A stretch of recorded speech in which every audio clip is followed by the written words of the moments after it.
My space, your space, your space, my space, our space.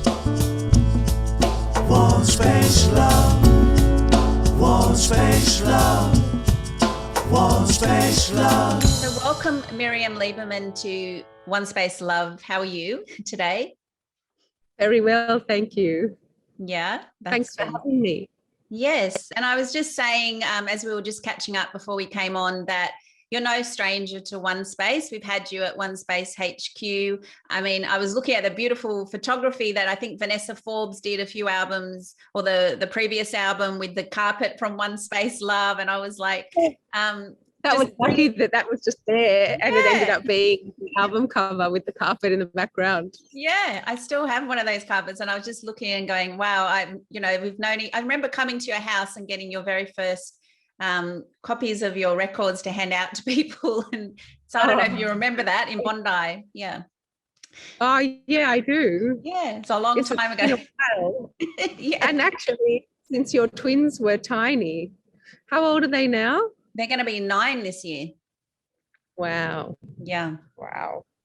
Time flies. So you're a mum now. We're going to go into that. And do you want to say you're a mum at the moment? You're a mum and have welcome to motherhood. How's it going?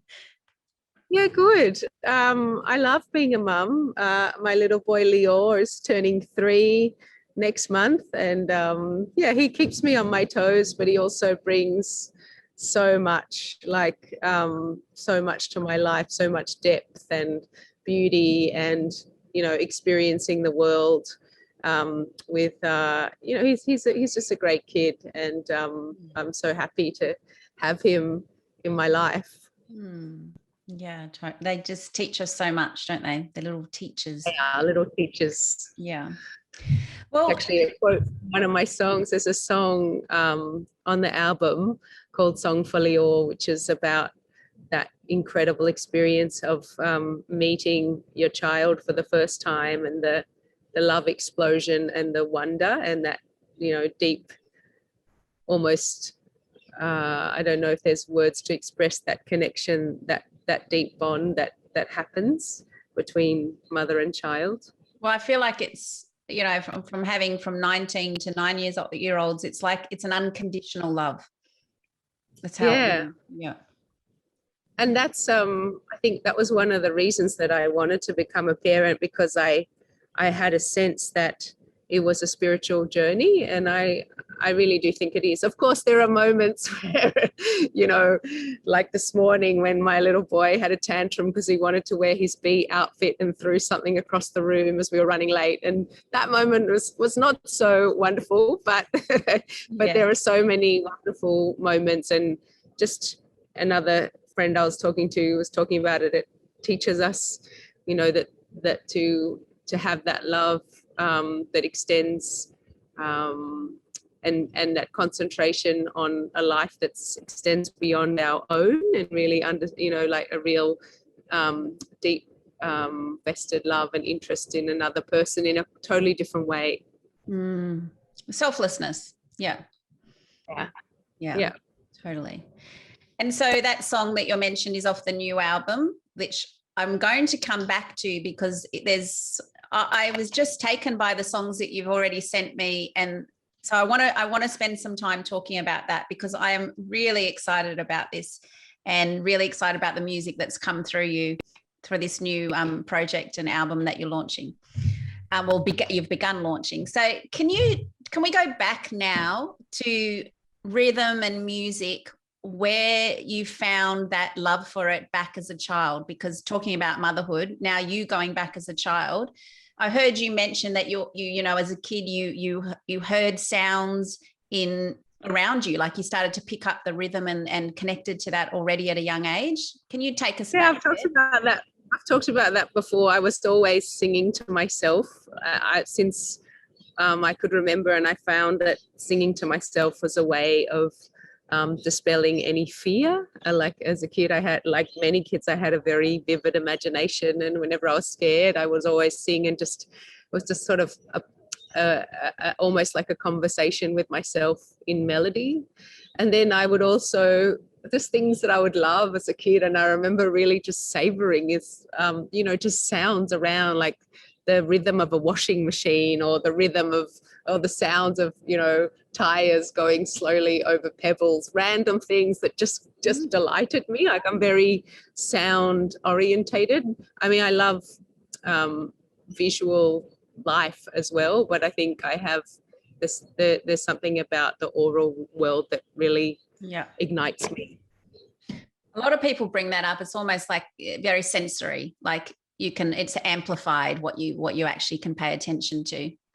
Yeah, I think perhaps like a lot of people that have spent their life doing music or have a leaning toward music, that the sensory world of sound plays a big part in my life. And then, as over time it's developed into what is music, and it just gets, I also get, a thrill, and the way that music can change or enhance your mood. It's always big for me. There's always there's another song on the album called Music Will Set Us Free, which was the last song in the album. And it's about just that there are songs that are like anthems to moments in my life that are quite cathartic, and I can listen to that song and go back to it and really feel into what that emotion was. And it allows me to be there in a way that sometimes can be painful, but is a very human moment. And I know a lot of people have that experience with songs, like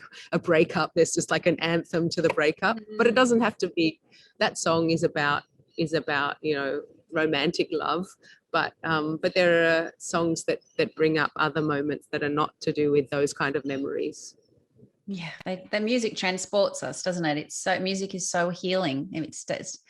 I definitely feel that. Yeah, and it can instantly change the mood of a space and the way that people interact. One of my best friends, when I was, having those moments as a mother with the young twins, she'd always say, have you put the music on? Have you burnt the oil? Have you set the space? And I said, no, I haven't put any music on. And she was always reminding me, shift the mood in the room. And it changes their energy immediately, transports them into the sound. So many subtle things. Yeah, go on. So how did you get into study contemporary music?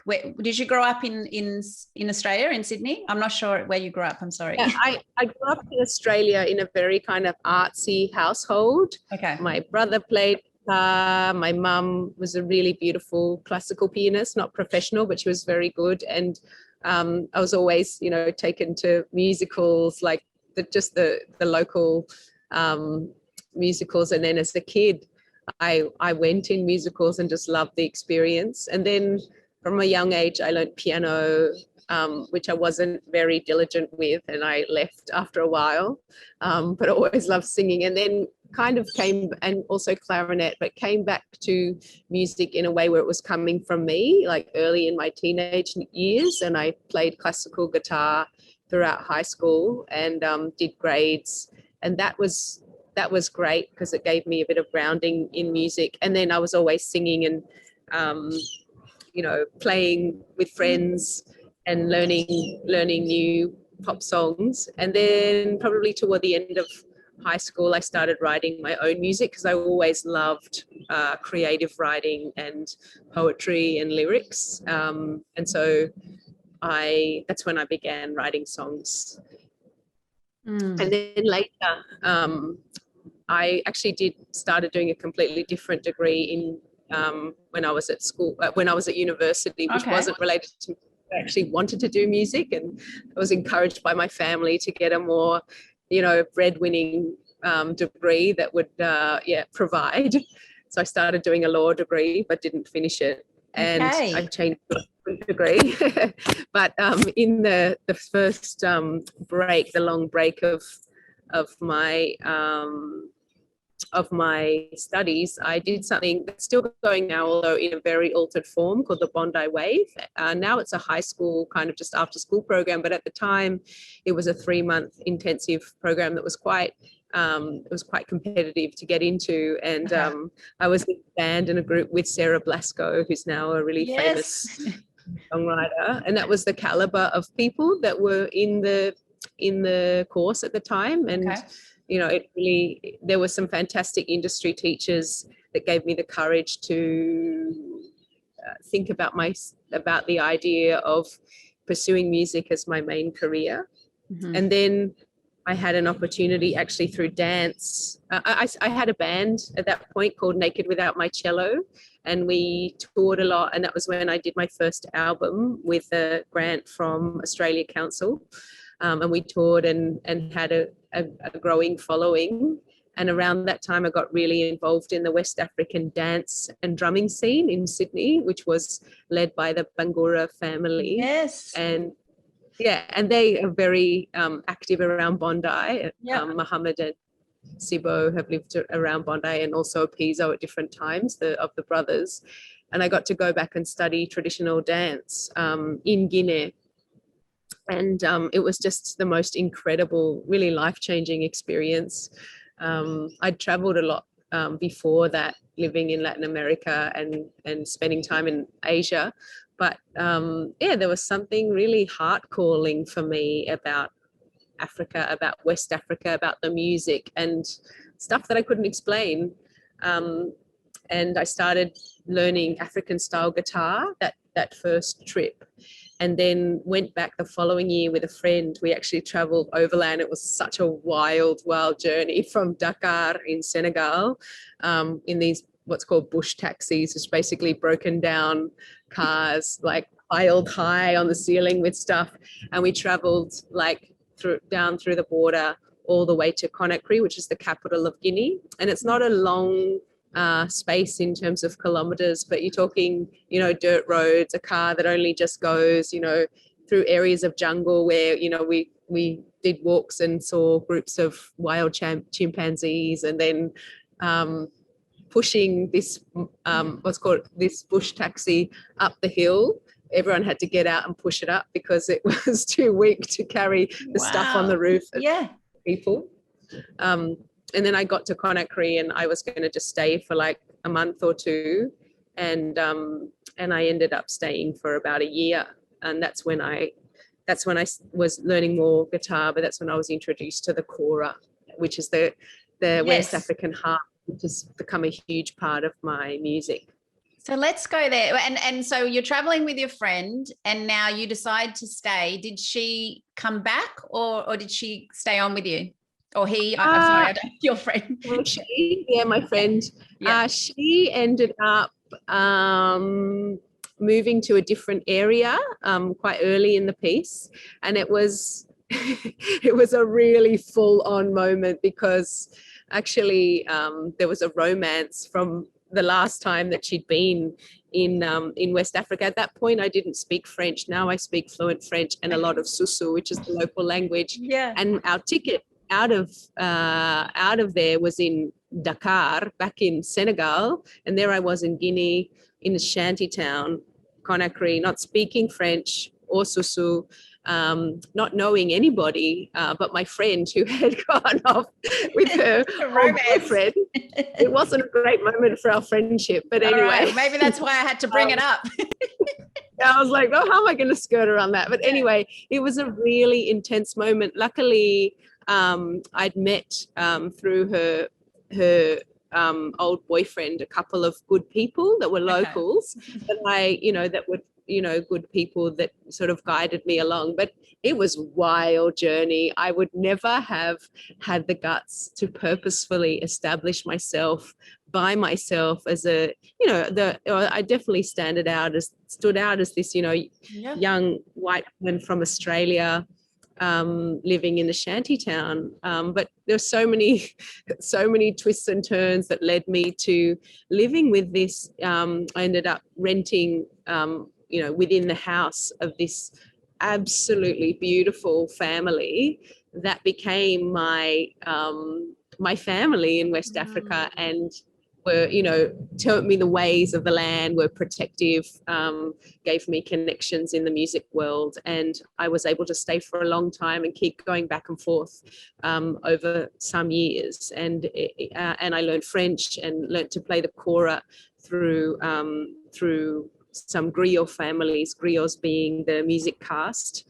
And yeah, it was a very life-changing period of my life. Yeah, I mean, I can just feel with you sharing it, the energy of the courage that you would have had to trust and stay. Like by now you've left law and you've gone with music, and the courage that you would have had to even step into someone's home and be part of this family. A lot of bravery there and a lot of trust. It was kind of like there's a part of me, this part of me was sort of like, I'm going to make this work. I don't know how, but I'm going to make this work, this determination. Yeah. And there were definitely some wild moments along the way, because I would say that, you know, I love Guinea so much, and it's also to me the wild west of West Africa, having been to a few parts of West Africa now, and it's just so rich in culture. You know, every couple of days there would be something called a dundumba, which is a street party, and there's a typical German dance of the dundumba, and people would bring their lounge chairs out in this particular. Most people don't have cars, so there's just very congested single highways on the outskirts of each suburb, but there's just people walking around, you know, like people selling oranges on the corner, or fried fish, or you know, people just doing their daily thing all on foot. And so on the corners they would have these parties where you'd have like 20 local incredible drummers come and drum, and all these dancers, because the area where I live was full of folkloric ballet groups, and they'd come and dance, and acrobats, and just put on this incredible, spontaneous, all improvised dance off for the locals. And then people would see it and just get so excited, and they'd run in and put a note of money onto the sweaty bodies of the best drummers or best dancers, and it was the local excitement. And so you were learning guitar. It just sounds so colorful. I can picture it all visually right now. It sounds incredible. It was. Yeah. So you had a guitar teacher, but then you transitioned into korra, and I heard a beautiful story that you shared. I'm not sure how it works on the timeline now, but you had an actual teacher that introduced you, a mentor that introduced you to the korra. Yeah, and that was in Guinea before I went to study in Mali. Okay. He was from he was a griot, and from a long line of korra players, but also was an incredible guitarist. And I learned a lot from him. And one day he said to me, you know, I said, oh, you know, I love the korra. The korra, for those that have not seen or heard one, is a 21-string harp with a calabash as the bass, which is kind of broad, and it's got 21 strings, 10 on one side, 11 on the other. They made a fishing line, and it has a very ethereal quality. It's a harp sound, but it's not as pure as a harp. It has the sound of a homemade raspy instrument, and it's very polyphonic in that the way that it's played. It has this typical sound of a lot of African music, where you have a lot of syncopation and 6/8 rhythm, so this feeling of a weaving of melodies. So that's the korra. So yes, anyway, I was playing and learning with this teacher, and he said to me one day, I think you should learn korra. And I was in my early 20s by then, and I said, or mid 20s, and I said, maybe in another lifetime. It's so beautiful, but, you know, I don't know where I would start. And he said to me, no, I really think that, you know, you've got a musical background and you're taking to this music well. I think you can do it.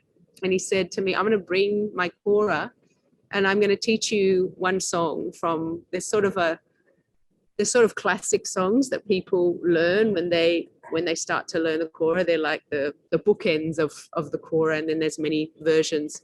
And he began teaching me a song called Alalake, which means God has made it.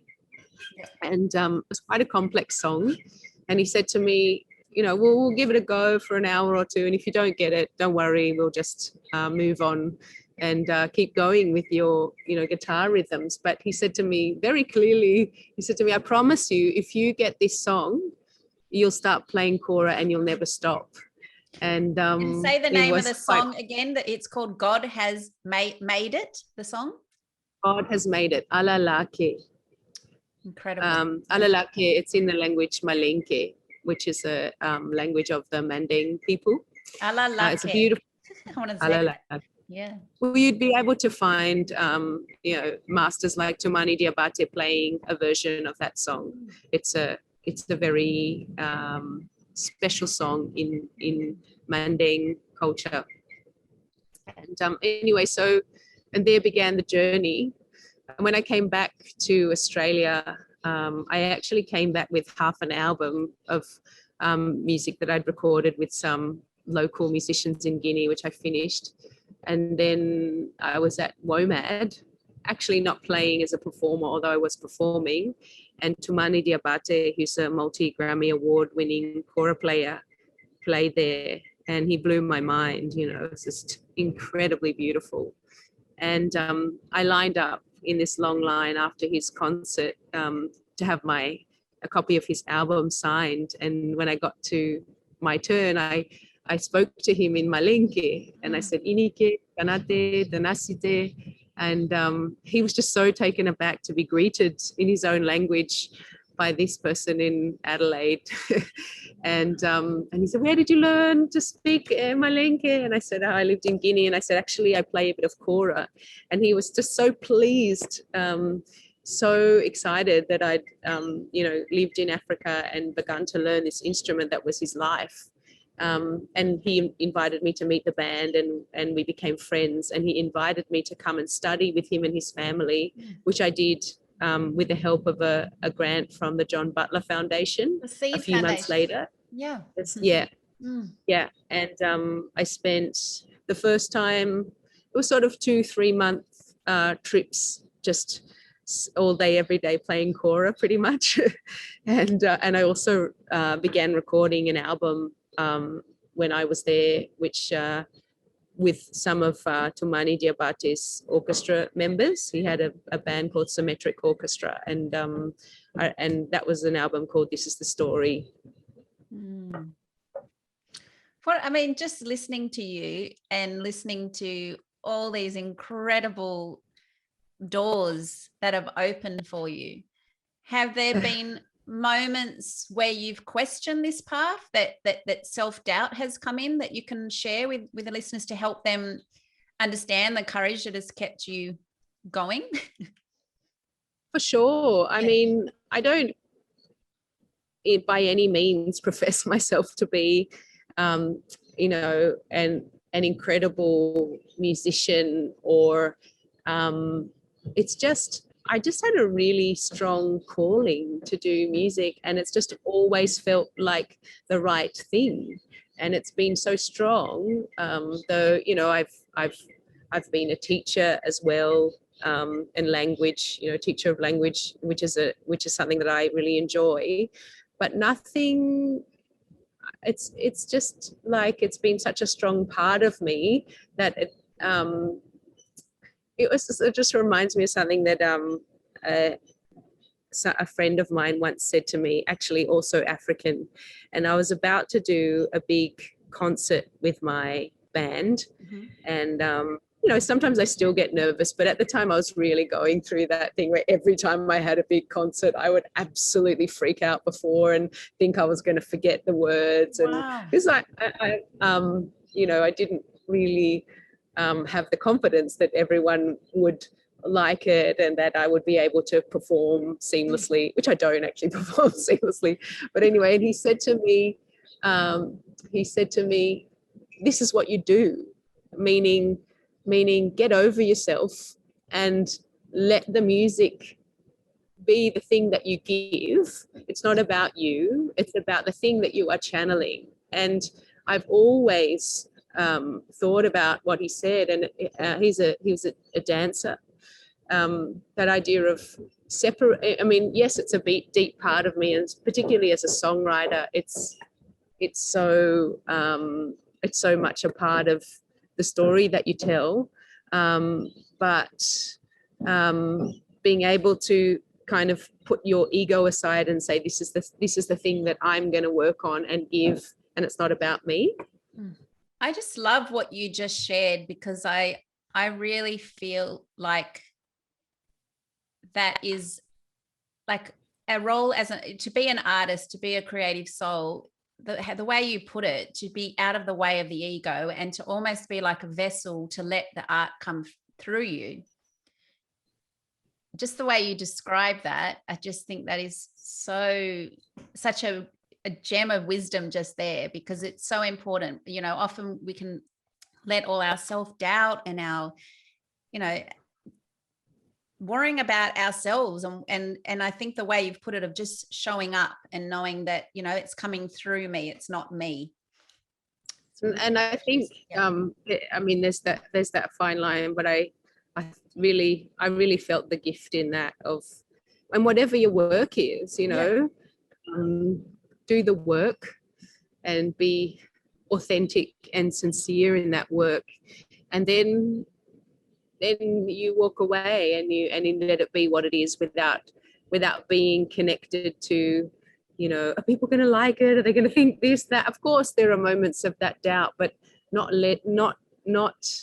being overcome by that, not letting it stop you, not letting it consume you. Yeah, and I think it is important in anything that you feel you're passionate about or that you're called to do. And talking about being called to do, I mean, in this time at the moment as a collective, we've all experienced something that I don't think we saw coming, you know, and I think that it is a very important time to really tap into what it is that you're called to do now, because people are starting to realize, you know, what do I value? How do I want to spend my time?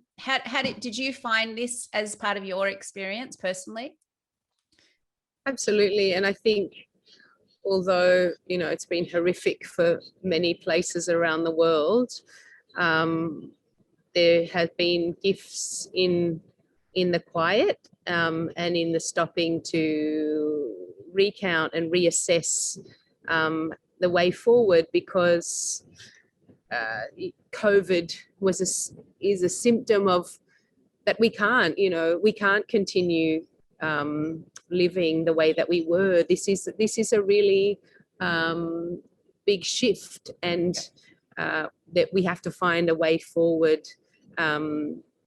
It also forced all of us to look at our lives and where they were and the pace that we were going, and our priorities. And there's a song on the album, and it's the title track of it's the title of the album. It's called Just Transforming. Okay. And I wrote it at that time where things were unsure in Australia, like it wasn't clear whether we were going to get on top of it. And in Sydney, we were in lockdown, and it was a very fragile time. I'm not talking about for me personally, but globally, yeah. a fragile time of walking into the unknown. And I also think that, coupled with the constant and very scary information we were getting about climate change and the need to act. And I think both of those things concurrently, of like, okay, we can't continue inhabiting the earth in the way that we are, and the way that we consume energy, and also we can't continue living that this disease was stopping us in our tracks. And so that song is about that fear, and also about needing to reach out to each other. I'm happy to send you that track as well. So yeah, thank you. Well, let's go now to, I don't know, I just lost my thought now. Hang on. the latest track, Infinite We Are. No, sorry, I'll just start again.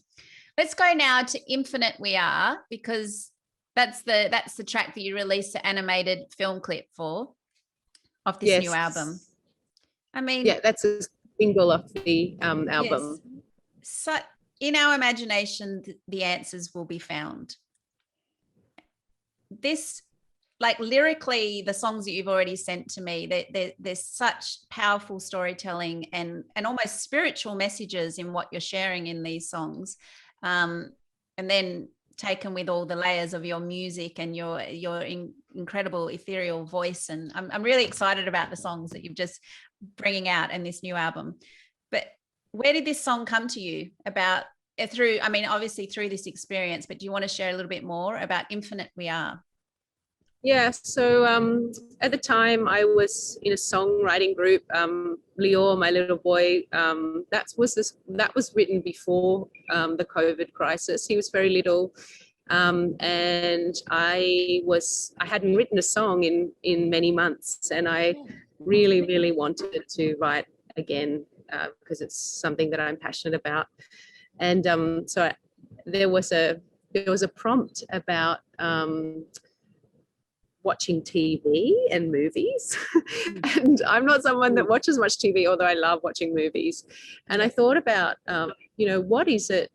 And I sort of sat with it and I thought, I don't know that I can write a song about that, but I thought about storytelling and why is it that throughout time, stories have been so powerful, and the way that stories have evolved and become things that are deep in our, like, that represent all kinds of things about life, and also the way that when we watch something or read something or hear about somebody else's story, we can empathize with the emotional journey of whatever that person's going through. And so I remember one day I was living in a really small apartment. I'm a solo mum, and I was sharing with a good friend who also had a small child. And the only place and only time to rehearse was late at night when I couldn't, wake anyone up. So I would sit in the bathroom on the edge of the bath with my guitar, and I was just again determined to keep writing. And and so I just thought about imagination as being such a gift, because there's a refrain in the song. It says, infinite we are, and as one physical body, there's things that are, I mean, you could argue both ways, that that we are finite, we don't live forever, and we only have the breadth of our own experience. But with imagination, we have infinite breadth. And when we share our imagination, it's limitless. It's as far as we can imagine. And that's where we have made the greatest discoveries and changed things in the world. It's through people dreaming and through people sharing their dreams and following through on those ideas, those wild, wacky ideas. And so it's a celebration of imagination. It is. It's such a celebration of imagination. And you've got incredible already, the review, and an enthralling, intoxicating piece of blissful wonder, Infinite We Are, is truly a powerful track that will keep the listeners speechless once the full depth of its beauty and intensity unfolds before you. And that was from Rolling Stone, from Tyle Jenko. I mean, yeah. I've had it on replay today. There's so much to it. It is captivating. It really takes you on a journey, and it's really nice to hear your personal journey of how that song came through you, and then how we all take it within ourselves in our own interpretation, which is the experience of music, isn't it? Yeah. Yeah, I think as a songwriter, it's really important that, yes, you tell a story, but that the story is not too prescribed. Yeah. And in that way that each individual person will have their own story, their own imaginings attached to what the lyrics mean to them, and that openness. It's like the black and white shadows. It's not specific. It's something in between that allows you to fill in the gaps. Yeah. And I guess with the theme of that song, it was just very synchronous that that the song has turned out to be something that people are able to attach many different ideas to. In the current times, isn't it? Because I think that, I wanted to make the album pertinent and to this time that we're living right now, because I think it's a very pivotal time. And so most of the songs are in some way about the time that we are living right now. Yeah, you can really, I would be really proud. You can really feel that in every song that I've listened to so far. Calling Us Home, another song. I mean, she's calling us home. Do you want to share on that song, how that came through? Oh, yeah. So that song I wrote thinking about the astronauts. So I'm not, space travel, I've always been intrigued by. It's not something that I've been, obsessed by, but I do think I love thinking about, gazing out at the stars and thinking about the other planets. And, when I'm stuck on something, that feels so big, I like to remind myself that we're on this colorful blue planet, surrounded by this infinite amount of space and suns and other planets and things so beyond we can even imagine. And that always just moves things into perspective. Don't and sweat so the small stuff. Yeah. yeah, like we're here for a flash, not even. Yeah. And so I was watching I looked up on the internet, listening to accounts, some written and verbal accounts of astronauts that on their first trips out of the atmosphere, flying out of the Earth's atmosphere into space, and what it felt like to arrive in space, but in particular the incredible emotions and sense of belonging that they got when they saw the Earth for the first time, and how beautiful it was and how unique. I thought to me that was such an important message, because there is a lot of division between humanity, and division between the way humans see ourselves in relation to the natural world, and yet we are all so much a part of the same living creature. Yeah. We are truly one organism, but we believe ourselves to be separate. And so I thought that was a great way of actualizing that feeling and that knowing, from a perspective that most of us will never experience, of actually being above the Earth, and looking down on this incredible planet that we are all a part of and that we will live and die in. Yeah, I really feel that in that song.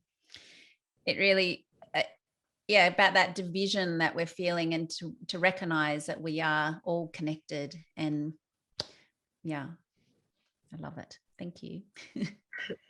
Thanks. So moving now forward, what else is it that you dream up and imagine that you'd like to call in to your world? Is there something that Miriam dreams up to still delve into her creativity that you'd like to have possible that may be impossible?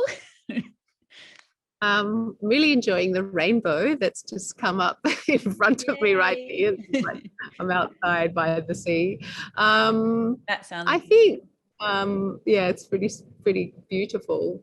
I think. Well, I think nature is just gifting you after that beautiful calling us home. I think spending more time in nature, spending quality time with my friends and family is always important. And in terms of music, I want to continue to write and play and perform and record. I see this as, the next chapter of my music. It's not, I'm sure there'll be more. And I also would love one day to write a book. I've always, probably short stories, because it's also a format of storytelling that I love. But I don't. I love that. Yeah. I don't feel the inkling to do it right now. I Yeah. think it's not yet, but it's coming. Yeah. And that's always exciting, isn't it? To know that it's the seeds there, but it hasn't, come out yet. Not the right time yet. Yeah. I have to have a lot of seeds at the moment, and knowing that it's not the right time yet, but you're all there. I'm paying attention. That's right. And listening to those things. And so what's coming up? What have we got coming up as gigs at the moment? You just played in Sydney at the Camelot Lounge? Yes. Yep. That was sold out. And so Fantastic. we are planning to do another Sydney show very soon because a lot of people wanted to come and couldn't. Fantastic. We also still don't quite have full capacity yet. So, so hopefully we'll have another Sydney date in the near future. And then we're playing in Newcastle on the 26th of June. And also going down to Melbourne and North Queensland actually to launch the album, but those dates haven't been confirmed yet. We're just finalising them, but there's some things in the mix, as well as playing at the Sydney Folk Festival in August, and there's a venue in Ashfield that we'll be playing at in August as well. Oh, fantastic. Talking about the band, you at the moment you're currently playing with two beautiful female artists. Can we just mention them, and where did you cross paths them? Yeah. Yeah, I'm so fortunate to play with two incredible musicians. In fact, the whole album has been, I've really had what I call the dream team in terms of the creatives that worked on the album. I have to mention Josh Schubert, who was a producer, who added so many of those beautiful layers to the songs, and his excellent production, and also helping me make final choices about the songs. And sometimes, we changed around where the chorus should be, or just really helping with the structure of the songs. But I perform and recorded with two extraordinary female artists, Lara Goodridge. Yes. She's an incredible violinist and vocalist, well known in the band Foreplay, and as well as the big French band Baby Alulu. And then Susie Bishop, who's also an extraordinary violinist and singer and opera singer, who plays with a band called Chaika, and another more classically leaning band called the Murray Project. They are not only wonderful players with a really strong background in classical music and a lot of performance, but they're also great friends. And so there's a real camaraderie when we play, and it's wonderful because I really enjoy their company, which means when we go on tour, they're squashed in one car, my toddler in the back seat. We all enjoy each other's company, which is very important. Yeah, I was going to say, does Lior come along for the ride? Comes along. He's the band mascot. Beautiful, the roadie. And we also should mention Aidan Judd that did the animation for your film clip. Yeah, he's this is the first time I've worked with him. And he's just such a wonderful artist. It's I was so pleased with what he came up with. I had an idea for a storyline of what I thought, just to do a simple film clip that it would begin in black and white and bring in color, and that it would start off with this feeling of aloneness and disconnection that people often get in our modern day in the city, and with our devices, and then slowly that through imagination actually, and following that, there's a bridge that appears that connects these two people that are characters in the clip, and the way that nature comes back into their world as well as color. Yeah, it's a really good film clip. So I'll share that film clip as well, and yeah, may all the listeners take time to have a look at this visual. Bring back film clips. I love the artistic elements all coming together.